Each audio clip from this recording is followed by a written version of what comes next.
One, and we are recording episode 859, I think, Wednesday, July 13th, 2022 at 2:21 almost 2022, 2:22.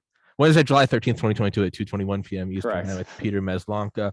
And as I often do, I end up chatting with, whenever it's a first time guest, I end up chatting with them. And next thing I know, we've been talking for 15 minutes. And I'm like, fuck, we should have started recording because we just had an awesome conversation. But hey man, please introduce yourself to everybody and I guess to me.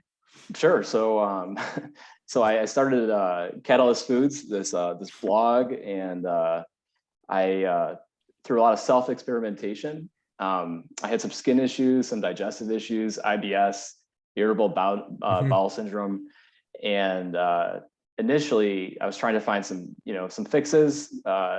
Oftentimes I like to try to go to the root of the problem, not just I don't know, get prescriptions to fix my problems. And so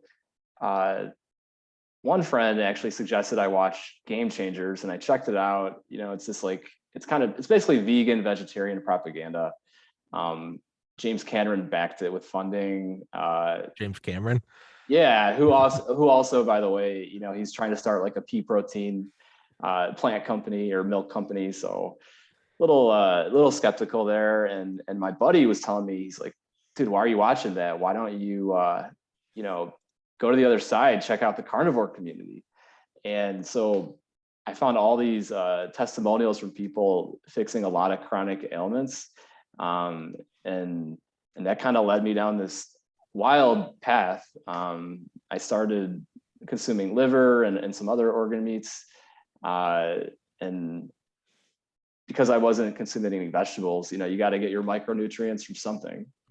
And so I started cooking them raw, or eating them raw. Sometimes I cooked them, and What raw? it's not super palatable. So liver, I eat it raw, and then I cooked it.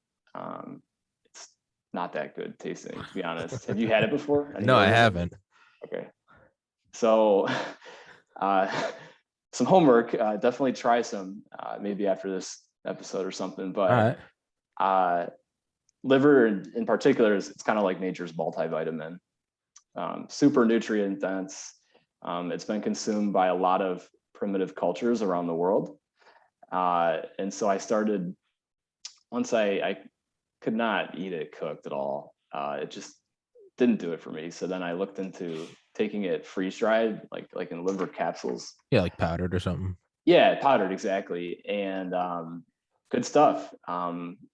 Before I actually was taking it, I did some blood tests through SpectraCell, this company in Texas, and I saw my nutrient markers went up.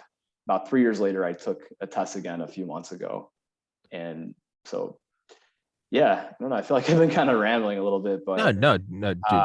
This podcast is for rambling. I love rambling. Okay, good. It's another part of it. There's no agenda. There's no schedule. There's no talking points. Just fucking take it. Awesome. So I've been kind of on this health path. Fix my ailments. And I used to have really bad seborrheic dermatitis where my face would be. It looked like a freaking snowman. Yeah. I had really ashy skin, and a lot of people, from having it now, you can just see that a lot of people have this walking around. I was at a work meeting the other day, and the lady that I was meeting with definitely could tell she had it. What is it? Seborrheic dermatitis. So it's a form of eczema. It's a skin condition, and it's essentially like reddening. Also, like me. A little bit. I think it's probably, you got some Irish heritage, right? Yeah, I'm also just Snow White. Yeah, but so and that kind of led me down this path, and then so I've been eating the carnivore diet now for about a year and a half or so. And have you heard of it before? I have somewhat. Can you explain it to me? Sure. So the carnivore diet is it's pretty much, I like to say it's the ultimate elimination diet. There's various forms of it, but the most strict version is where you literally all you're eating is meat and dairy. That's it. Some don't even do dairy because some people have complications from it still. I do a little bit less strict version where I still have some fruit too. Honey, for example, and berries like strawberries, cherries. It's what I feel the best on. Mm-hmm. So yeah.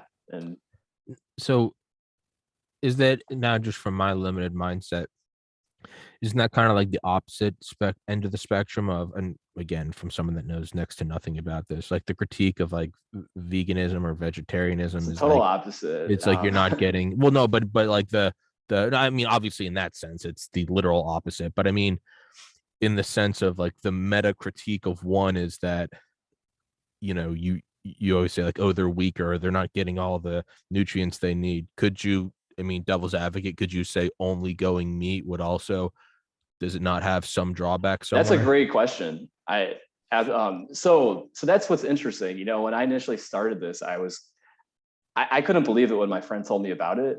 It was hard to think that all people did was literally just ate meat and Yeah. survived.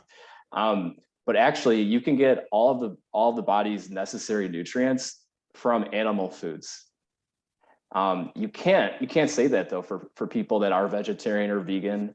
Like a big one is vitamin B12, for example. You cannot find that in plant foods. And there's actually some interesting studies. I think we go in cycles a lot of times. So, I mean, vegetarian has been popular in the past. It's not like it's anything new. Going back to the 1920s or 1930s, there was this guy, I can't remember his name. I think it was Stephenson, this Canadian Swedish man who he actually lived with.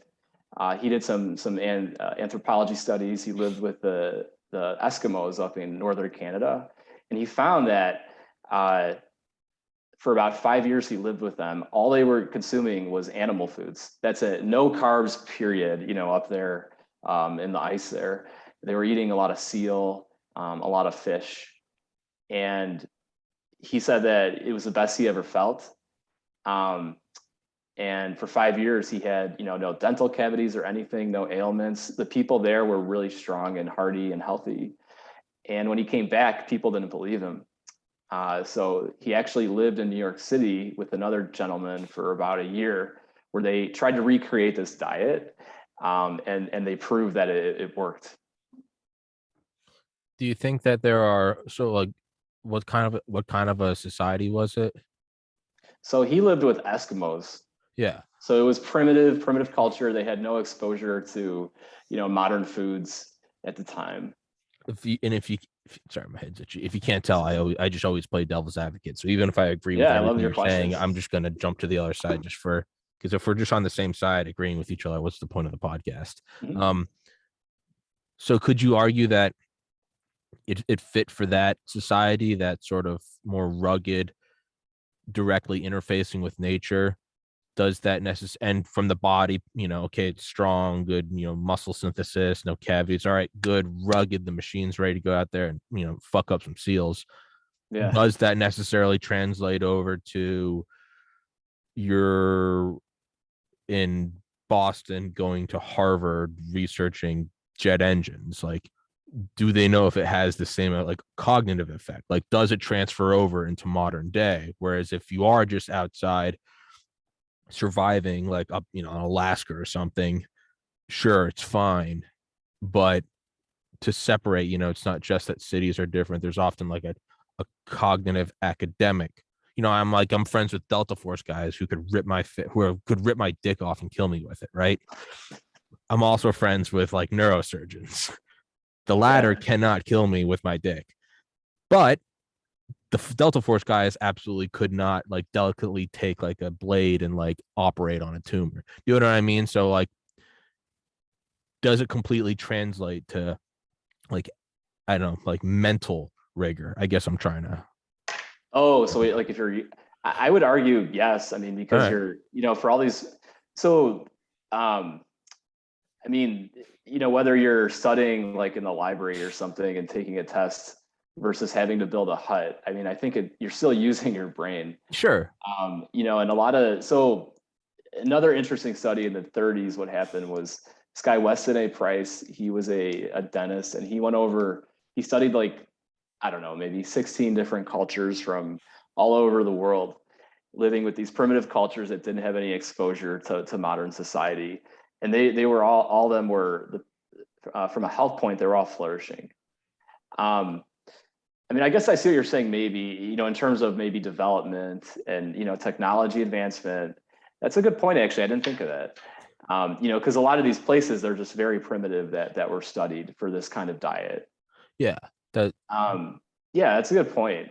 I mean, I think nowadays there is a lot of people that have done this diet. So a lot of anecdotal evidence from people all over the country. I mean, there's a website just dedicated specifically to testimonials.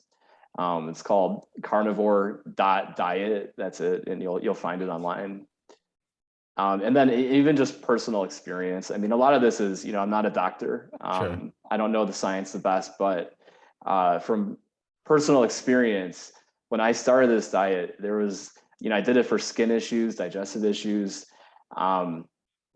I have a lot of people experience this that do the keto diet, where that's eating, you still eat plants, but it's a high fat diet where your energy level, your energy's running on ketones instead of carbohydrates.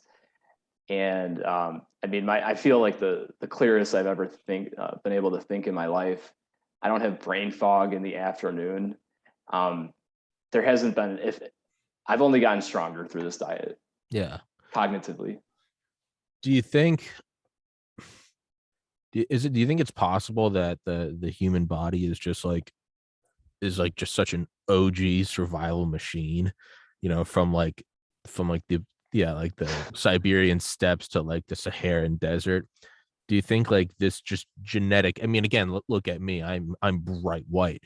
LeBron James and I surprisingly don't look the same. But the human body is wildly adaptive through all across millennia. I'm wondering, again, this is just me thinking aloud because I'm certainly not a geneticist or a nutritionist.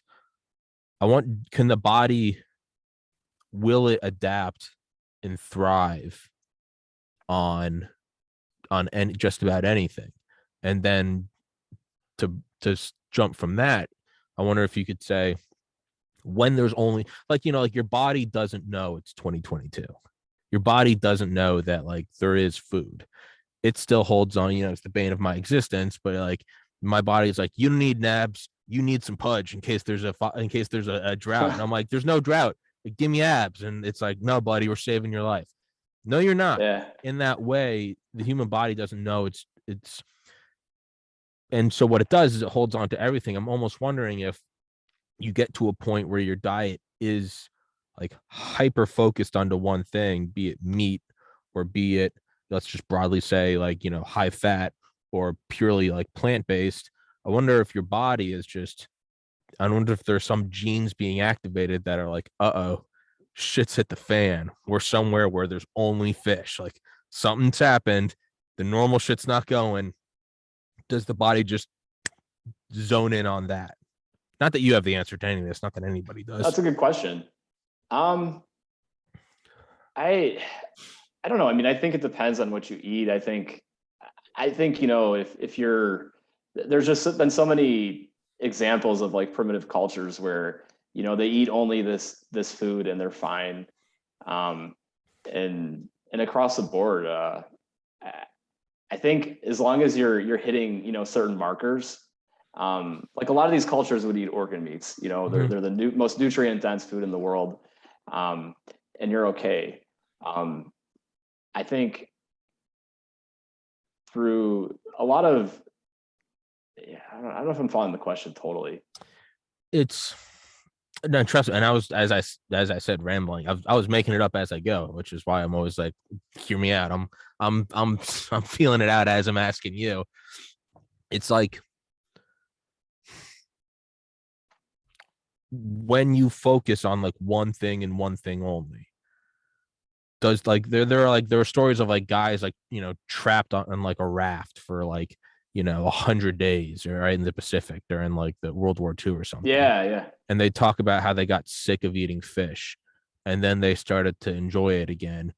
And then they started to crave it, like a maniacal craving, and every part of it Yeah. too. They're eating the eyes. They were just, and Oh. we now know, we're like, oh well, normally you wouldn't eat the eyes. You'd go, oh, let's flay the fish and eat it because there's some nice lean protein in there. But after a while, your body is like, shit's hit the fan, apparently, because it doesn't know you're in a raft or what World War II is. It just goes, I'm only getting this one thing. We better start making use of all of it. And so it start like they said, like they craved the eyes and like they craved all the organs. And what we now know is like they were getting different nutrients and macronutrients and vitamins and phytochemicals that they weren't getting from just living in 1940s America or whatever. So it's like, Mm-hmm. I guess my question is like, it's almost like a form of Stockholm syndrome. I wonder if the mind, if the body, it doesn't matter what kind of diet it is, if you just wall off everything else, does the body just go, this is what we need, we're going to use all of it and we're going to use it efficiently and you're going to fucking love it? I think that's what probably would happen. Because, well, as long as all the nutrients are there. Yeah. So if you're somehow stranded and all you have to eat is kale and broccoli, Yeah, I think you're fucked. Yeah. Yeah. Yeah. No, fair enough. Yeah. But yeah, I think that often happens. I mean, I'm even just thinking about like back in the day as a kid when I would do like backpacking trips and like Boy Scouts. You only got a certain amount of food. It doesn't, like, you grow to love it, even if it's just like Yeah. the same shit every day, right? Yeah. Oh no. Yeah. And you're like, I get what you mean now. Yeah, your body. I think you just adapt, and your body tells you like, look, brother, like this is all we got. This is all we get, so we might as well enjoy it. Yeah, we gotta make do with it. And you look at it in a different way. Like you look at it as fuel. Yeah. Yeah. It's like you're in jail and you have one Yeah. porno mag with one picture. Hey man, you're gonna get sick of it, and then you're gonna come to praise it. You're gonna be like, you want nothing other than it, right? Yeah, it's really an option. Yeah. So I wonder, Yeah. but then I wonder, like, but because there clearly are benefits from it, right? So it's not as simple as like the mind making you want it. I almost wonder if it's like, if like your metabolic, and this is you and I speaking way out of turn. We need a PhD. Yeah. We're both just wading into bro science. There's some PhD. It's like these two fucking morons. But like I wonder if like that utilization of everything, because like they know that there's like two ways to extend like the lifespan, like unequivocally, right? And it's not like the two ways in which it's like repeatedly shown that like mice and tapeworms live longer is or I think the one way is through just restricted caloric intake, because it sets off all these metabolic pathways. And then I think one of them is the SIRT gene, S1RT gene, which is activated by resveratrol, which is found in red wine, which is why that's like an anti-aging supplement. Mm-hmm. There are pathways that set off, again, when your ancestors live in Ireland for 1,000,000 years, they go, hey, it doesn't matter. There's no sun. We don't need any pigment. Fuck it. Just be translucent, right? Versus like you're in the Congo and it's like the surface of the sun. They're like, yo, we need a shield. All right. Yeah. So after a while, your body doesn't just start to say, hey, you like this. It physically changes. I mean, pigment changing. Yeah. So is that also happening inside when larger the body? Noses and, yeah. For more air and yeah. So when shit's fucked, it's not only, hey, you're gonna love this fish and you're gonna eat the spine and you're gonna chew open the marrow. Could there also be metabolic processes that are going, everything's fucked, we need to just go into survival mode, and then that's where the benefits come from? Because all the benefits of like using caloric restriction with like mice and rats is, after a while of like fatigue, they live longer, like they live like 10% longer lives. They're I mean, you can't talk to them. I wonder if they don't have like brain fog. So is it so much what kind of diet, like all out diet, carnivore, keto, or just plant-based? I wonder if the body itself as long as you're getting all the nutrients, goes, shit's fucked, and it starts activating these sort of dormant emergency metabolic pathways, and that's how they live longer. I have no idea. I mean, there could be someone watching this right now going, this is the dumbest guy I've ever heard. I'm just thinking a lot. Is it I've just never thought of that. I think that's a great question. Yeah.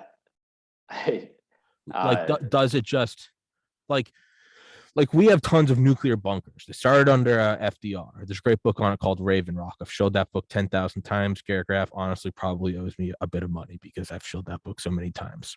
But there are certain things that set off COG-CON. DEFCON 5 is peace. DEFCON 1, defense condition, is thermonuclear war.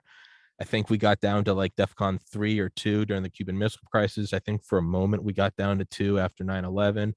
And then there's also directly correlated. It's called COG-CON. It's continuity of government.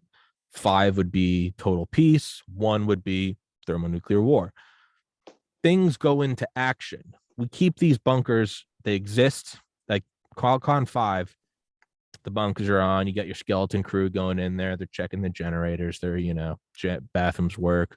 MREs are up to date. Cool. Got it. Gucci. It gets a little heated, maybe right now, Russia's moving into Ukraine. They move a level to you, not just the skeleton crew. You also bring in, I don't know, maybe some extra analysts. Start doing a little bit of work here, right? Mm-hmm. And then you have things where it dials up even more and you start fully populating them, like NORAD and Cheyenne Mountain or Raven Rock, which is the alternate Pentagon.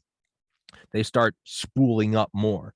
And then in January 2020, when COVID, COVID first got to the United States on December 12th, 2019, the day I started this podcast, that's good luck.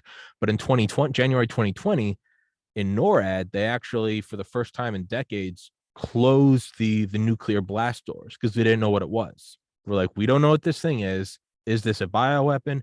Is it just a cold? Whatever. Things slowly went on alert. We actually slowly started, and this is even before the George Floyd riots, and this is from The Generals Have No Clothes by Will Arkin.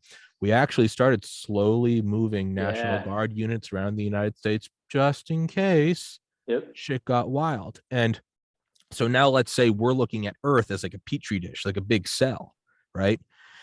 And the cell always lives longer when the bulkhead doors are closed and the military is out. And we're going, it seems that viruses make it live longer. But the reality is it could be planes hitting the World Trade Center. It could be the Russians putting nukes in Cuba. It could be a virus. It could be a UFO. There are certain threats. Yeah. We have no idea, but we're going to change. I mean, that reminds me of if you're freezing or whatever, you're outside. Yeah. How your vasoconstriction proteins. Yeah, like your blood is all going into the middle to preserve your necessary organs. Yeah. And like our body says that's survival, but in a time of abundance, we are trying to hack it because we're these egocentric monkeys. We're like, hey, how do I get it to live long? How do I do it so I can live longer, right? Yeah. So an alien race would go, oh, it seems whenever there's an existential threat, something's off. The bulkhead doors close, the satellites are turned on even more. They're pulling up the National Guard, and it's getting ready to survive anything. And then let's treat it like it's our own body. Well, what if you just artificially stimulate it? Only feed yourself fish. Your body thinks you're on that raft in the middle of the Pacific. Only feed yourself seals. Your body's like, fuck, we're Eskimos. Only feed yourself fucking plants. Your body's like, fuck, we're in San Francisco, right? It's just veganism through and through. Could it be something? Could it be something like that? Yeah, that's we have no other options. Like there's no other options. We're fucked. We're in San Francisco. It's over.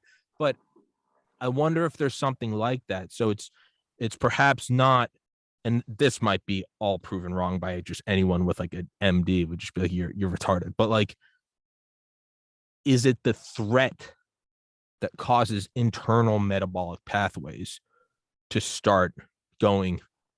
Lock the door, put one in the chamber. Yeah. I don't know, man. Telling yourself basically get ready. Get ready. Let's, this is what it's going to be for the foreseeable future. Yeah. We have, I've never thought of that. I think. No, me neither. I just made that really, really cool idea. Yeah. But, I think so. I mean, especially like, I would say so. I mean, your body is just incredible, like the way we adapt and everything to heat, cold, right? I mean, you've heard of that guy, I'm guessing, like Wim Hof. Maybe. Yeah. You know how he keeps training himself, and then he can go swim under ice, and his retinas freeze. Yeah. The So I man. think so. I think yeah. I actually did a seminar to his seminar in Oh San yeah. Jose, actually, by San Francisco up there. Yeah. How was that? It was wild. It was a little culty, but Yeah. really, really cool nonetheless. Yeah. He very unscripted. Uh yeah. But you have to wonder, is that almost kind of like the same thing we're talking about? Narrow something down and the body goes, oh shit. And all these old, just these ancient metabolic pathways that are for when shit hits the fan. Is there an asteroid coming? Are the dinosaurs here? Is there about to be a global shift? Are the oceans rising? Is there some deep archaic from like the dawn of biological life? It's going burn less glucose, store more fat. You got to be more efficient with the neurons firing. I wonder if it just comes from like hyper limitization. So maybe not even diet. It could just be the Wim Hof method. If your body's like, fuck, we are living in the Arctic Ocean. Could you do the alternative? Could you Yeah, go? I mean, he talks about like creating brown fat Yeah, in your yeah, yeah. body, Invest which in which babies. keeps Yeah. you. Yeah. I Yeah. mean, is there like an African Wim Hof? Is there a guy that's like, I'm sure there's some guy out there that has like extraordinary health benefits from like laying on top of a mound of sand in 120-degree weather, you Yeah, know? maybe extreme heat. Yeah. Like maybe. And it's is it all the same thing? Is it just it's like that, it's like that shitty Instagram inspirational quote, but you know, coal is just this disgusting, crunchy, dirty material, but give it enough pressure and it turns into a diamond. Like, could it just be that pressure from eating just fish or seals, or being in the ocean? Are there just pressures that turn things great and cause it to survive? And we would experience it as, I'm just not foggy anymore, right? I don't have brain fog, or I'm exercising Yeah, every. I mean, it reminds me of like, it's like that quote, like, great times make weak men, Yeah, yeah, yeah, bad yeah, times make strong men. I think yeah, it's yeah, kind of the same concept. You yeah, got to put yourself through these, like David Goggins. yeah. Like, Hardest motherfucker alive. yeah, you got to put yourself through these shitty situations, so you can I'll grow. steal your soul. But yeah, Yeah. even he talks about that, like staying hard despite the fact he's made tons of money off his book deals. Like he's like, you have to stay in that survival mindset. Yeah, I mean, I think especially too, because it's like it's kind of activating adrenaline in little spurts. Like I do cold showers from every now and Yeah. then. I've done them. I did it for a year at one point in like I think 2020, and like I started in February. Best time to do it in Northern Virginia, and yeah, every freaking day. Yeah. I like it was 100% cold. That was it. Yeah. And an event, your body adapts, and it only took me like maybe a week.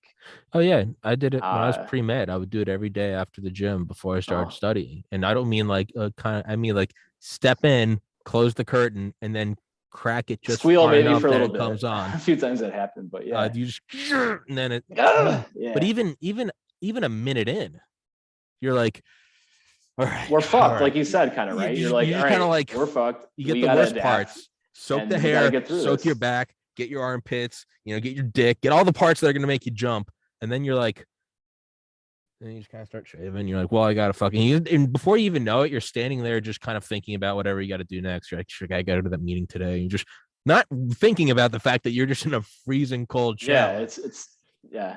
Yeah, yeah. No, and I stopped doing it because I just was too much of a pussy. I was like, yeah, I that's one thing I can't bring myself to get back to. But like I'm on the opposite end. I do the hot shower. I'm hoping that activates something. But like I guess sauna is there. Yeah. But I mean, I get you gotta think. So are all these different dynamics? It's not just nutrient intake and variety of nutrient intake. It's not just temperature, like Wim Hof versus there's some African Wim Hof. It's not just exposure to photons, right? My white ass versus some guy from the Congo. Could it just be all dimensions of Our what? software, Yes. essentially. Yeah. So I wonder. I mean, and we know, right? The pilots, not the astronauts in the International Space Station, right? We know they suffer from muscle atrophy and bone density going down because they're in microgravity. So they got to do like treadmills and they got to do like Bowflex resistance training. I wonder if you threw them out to Mars or on the moon for 10 years, are there some metabolic pathways that would like turn on? Because the body is like, for whatever reason, like, I don't know where the earth went. There's no gravity. We got to figure something out, We though. got to figure something out. Maybe the bones get weaker. Maybe they'd come back though. And they're if they had the technology to like send somebody to the Mars, would you sign up for that? If you could be like the first person. First person? Would you I don't do know it? that. I don't know. And that is, I mean, that's totally untested. They haven't even said a rat. Wait, don't even know if I'm going to survive like You have landing. no clue. Not right now, but in a little bit. Let Elon Musk go first, right? Yeah, he's not gonna go first, dude. He's gonna somebody else jump. See if it works. I don't know. I've thought about that. I like kind of in like the depths of my depression, like 2016, 17. Mm-hmm. I used to think, I mean, this is when I was like super overweight, like just fucking hated the world, didn't want to do anything anymore. Like I was in great shape in college, kind of got it back now, but like I remember in like the depths of my depression, ironically enough, being this like fat neckbeard, I was like, I kind of want to join like special forces. And my logic is I don't give a shit. I kind of want to not I kind of I want to die, but I'm not going to kill myself because I can't put my family through that again.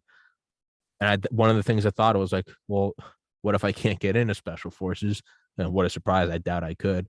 But another thing I thought was like, fuck, I'd let them launch me at Mars.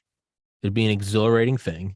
Maybe you'd go down more famous than Christopher Columbus, and maybe that would spark a new love for life. Uh-huh. And if I was lucky, I would just burn up on reentry. Like that's how depressed I was.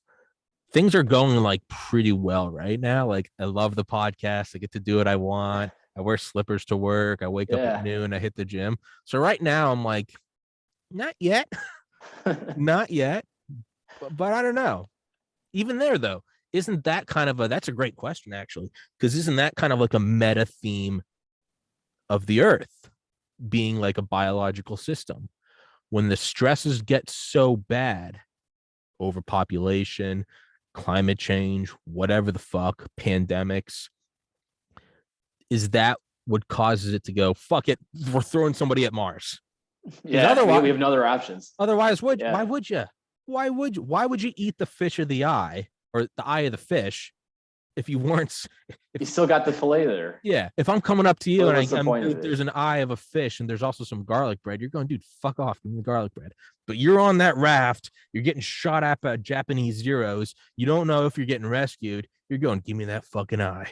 That's the only thing that causes you to make that leap. Maybe that's what the earth is doing right now, is with war and nuclear threats and lab-made pandemics. That's the only way that we are becoming quote unquote depressed enough as a society to go, fuck it. Put me in the tin can. Fire me at Mars. I don't know, man. I mean, maybe I don't want to go yet either, but yeah, no, things are too good. Maybe in a year, we'll see. This inflation gets out of control. Yeah, well, that's what I mean. Like there are these things where it's like, yeah, we're basically at war, a proxy war, essentially, right? Oh, yeah, we've geopolitically, it seems like we're 54 billion 30 to years. Ukraine, yeah. Oh yeah, no, China's going to move on Taiwan. We're giving 5 million barrels of our strategic oil reserves to China and India, which not only is people like, that's stupid. I'm like, that's treasonous. I would imagine, because it's all classified, just like NORAD closing the vault doors, that was actually classified for like a year. And then they were like, oh, okay, COVID's survivable. And they were like, all right, hey, we closed. But if this was like an Ebola type thing, that probably would stay classified for 50 years that they'd close the doors, right? Yeah. It's declassified now that like while the towers were still burning, they actually made a direct call to the Kremlin and said, hey, we're going on nuclear alert, but we're not attacking you. This isn't first strike. These like unprecedented things. I would imagine right now, like there are probably some internal metabolic national security measures going on. I would imagine they're buttoning up the bunkers where they filter their own air and filter their own water and urine. We're definitely in a different time. That's what I mean. Not just viruses and Sputnik and Pearl Harbor or 9/11, maybe inflation. Like they observe all threats. Yeah, no, that's a good point. It's not just the geopolitical. I mean, it's, you know, you look at, I don't know if you saw, like with Sri Lanka there, their president, he was escaping. I think on Twitter I saw a little video of him, you know, scurrying on a warship to go to the Maldives. Not a bad place to be though, to hide out. No, not at all. I'd love to go there someday. But yeah. But yeah, you got to think in all, just like we're talking about all aspects of survival, temperature, exposure to light, what nutrients are you getting? Are you getting enough gravity? I'm sure there's probably things from like dehydration. There's probably metabolic pathways. In that same way, yeah, it's also a salt too, making sure you have salt intake, calcium, magnesium, the minerals. That whole swath of, we could just say, survival inputs.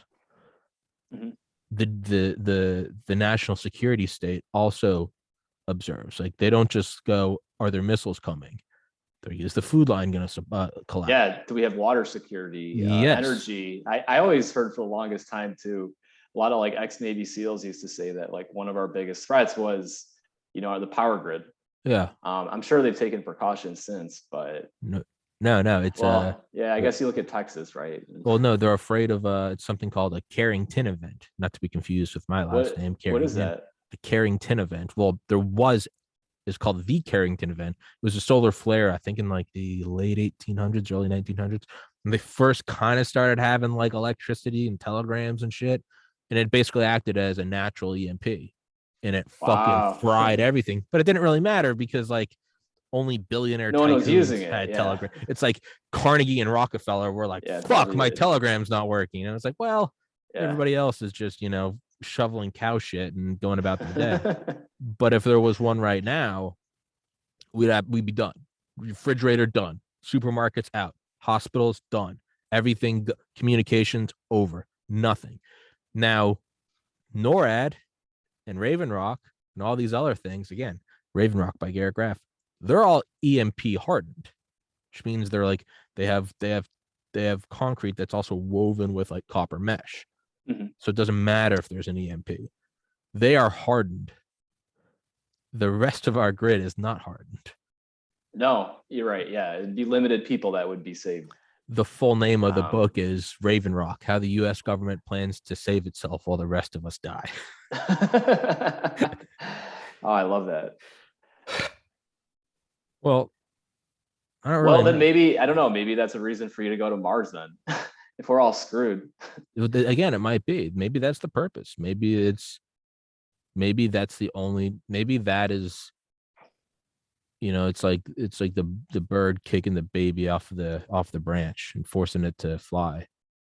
Maybe they're zoomed out supercomputer projections looking at the planet, saying we're running out of resources, we have too many people, everybody's too scared to go to another rock. Maybe the only way to do it is like, well, we got to kick them off the branch. And so they're just like, fuck it.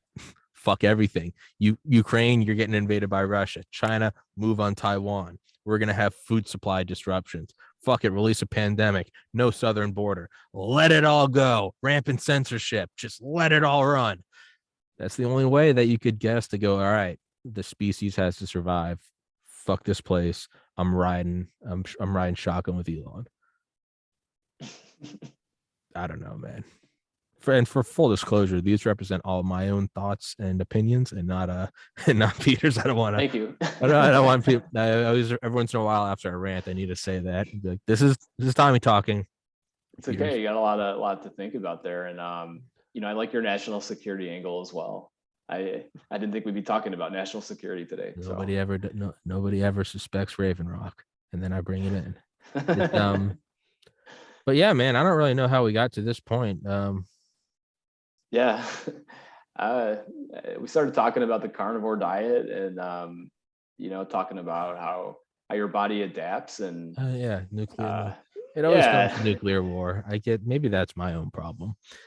Maybe I'm the common denominator where I'm like, how come so many of my episodes end with nuclear bunker? Maybe that's my own projection of my own psyche of like, hey, everything's fucked. Get to the bunker. So are you a pessimist at nature, or would you say optimist? No, I'm wildly optimistic. Okay. Because I just look at like, we look at how bad everything is now. I'm not so quick to just say it's all bad so much as I'm just say like there's also something else, and it's that every person. What started it for you? Was it COVID that really kind of got you thinking, like, with conspiracies, or just in general, like?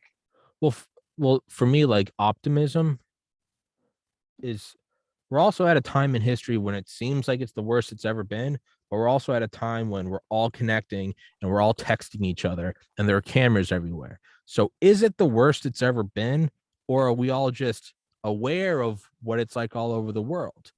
If you drop cell phones down into every person's hand in 1505, by 1506, would they be like, it's fucked, man? This kingdom's invading another kingdom. The Black Plague's over here. They just beheaded a king.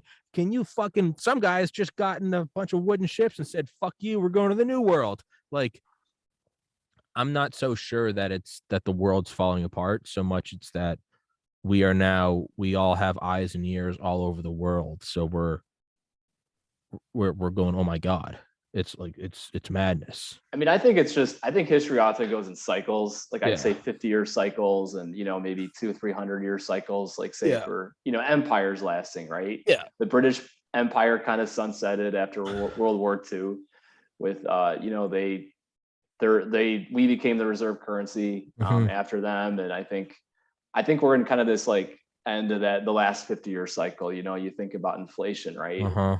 We've never seen it. I'm a millennial. I'm guessing you're a millennial too. The highest, again, 9.1% for the CPI today. Highest inflation. That's what they're telling us. That's what they're telling us. Yeah. And come on, really? Yeah. Go to Walmart and tell me, are your groceries 9%? Yeah, exactly. Fuck right off. It's 200%. And they're sly about it. Oftentimes it'll be like shrinkflation. I mean, even something small. I bought like a pack of blueberries frozen the other day, and I was like, what the heck happened? Did they, it's like 25% smaller inside. Oh yeah. So, sly ways of getting in there. But I think we're just, in one of these shifts again. We've had a pretty good run for the last 40, 50 years. Yeah. Like since Vietnam, right? I mean, really post World War II. Yeah. Post World War II. Even bringing it back. Like the GI Bill. Yeah. Baby boomers. We kind of came back, and it's, yeah. And you look at like World War II. I mean, I hope to God this doesn't happen, but I mean, you look at World War II, right? The lead up, Japan started invading. Indeed, World War III might save the world. Hopefully, reason will prevail. I hope it doesn't happen, but I hope. But man, but it's tough though. I mean, you look at like the Arab Spring with inflation, and that can cause countries to, governments to get overthrown. Like, the Arab Spring, was it really over democracy, or was it people didn't want to pay more for bread? Yeah. I mean, what was it about? So yeah, I mean, I remember when I first was like watching it in like 2011 or wherever. I would like watch TV for a little bit during breaks from studying, and I was all sucked up into it. I was like, oh, all these brave people are going out and fighting for freedom. And now looking back, and I'm like, that was just a CIA fucking gangbang. That was like 10 coups for the price of one. Yeah, I don't know what it was, but it was I mean, look at Libya. So I think they're still kind of split in some ways. In other countries, are they better off? I don't know. This is my prediction. I think in full head time. I think we're like cutting down on all the drilling. It has nothing to do with climate change. If this is really about climate change, we would have been. You mean like oil drilling? Yeah. Okay, interesting. If we were really interested about energy, we'd be using nuclear. We could have been since Eisenhower. 100%. Yeah. Yeah. Eisenhower said it's the most it's the most energy dense source, right? I mean, it's like 10 billion calories per like gram of I don't know why we're not using it. It's The byproduct is yeah. steam. Eisenhower was bringing it up. I think his quote was, It's not rare either. It's "No, found all over the world. You can even find it in the ocean. well, that's the crazier thing. The only thing more efficient than fission reactors are fusion reactors. Fusion reactors don't even run on plutonium; they run on deuterium in seawater, Wow. the ocean. That's your gas Yeah. tank. But so that rant aside, it's no. If it was really about energy, we would have, under Eisenhower's Atoms for Peace, we would have been creating, quote, energy too cheap to meter. So it's not that. What I think it is, and mind you, this is someone that just spent an hour screaming about, eating fish eyes in the middle of the ocean. So it's not, this isn't set in stone. Stop all the oil production, stop the pipelines, destabilize shit. Gas prices go yeet, yeet, yeet through the roof. People are going to be driving. I was just up with family on 4th of July for the first time ever in my life. I heard people saying, like, dude, I only go to work like when I have to. Like, I can't afford to. You drive it up, you choke everyone out, and then, like the Hegelian dialectic reaction or problem solution, you offer electric cars, which isn't anything new.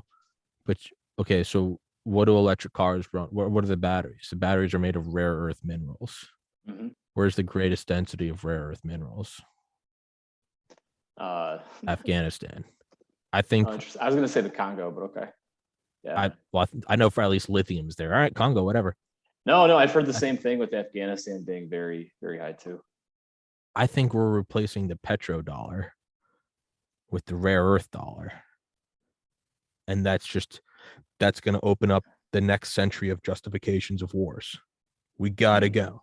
We got it. We have to secure oil supplies. We can't let the Soviet Union get But it. how rare are rare earths?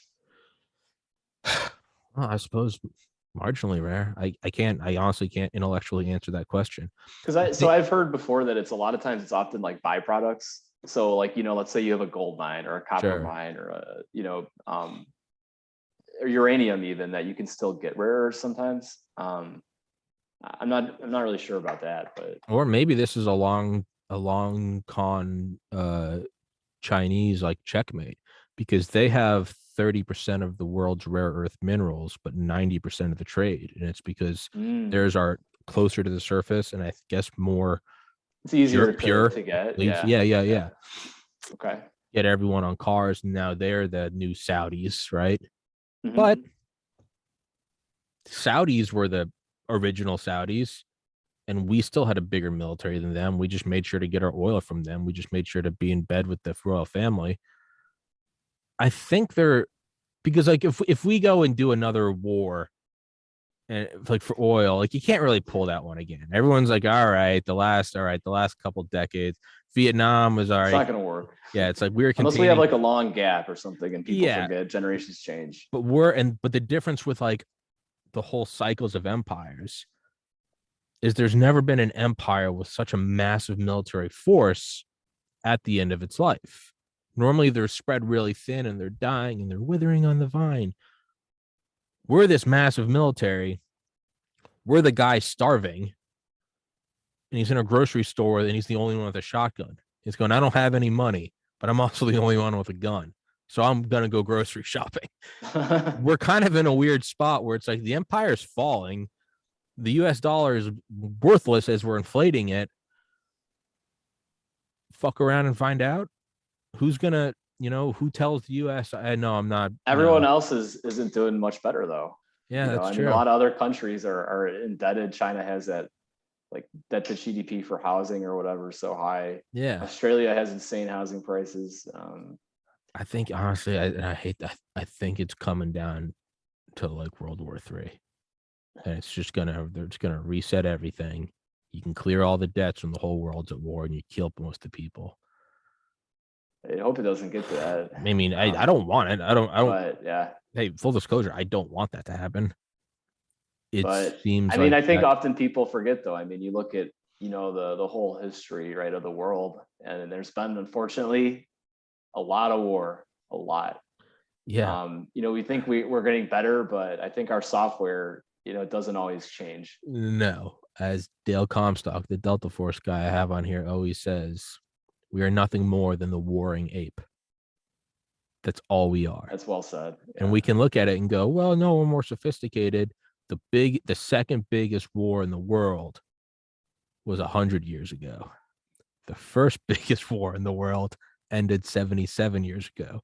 In the history of man, number 1 and number 2 are right in the rear view That's what never mirror. makes sense to me. How quick we go from World War One and we go never again. You know, we try to make this League of Nations with Woodrow Wilson. Yeah. And then boom, World War II. And it's way worse. Yeah.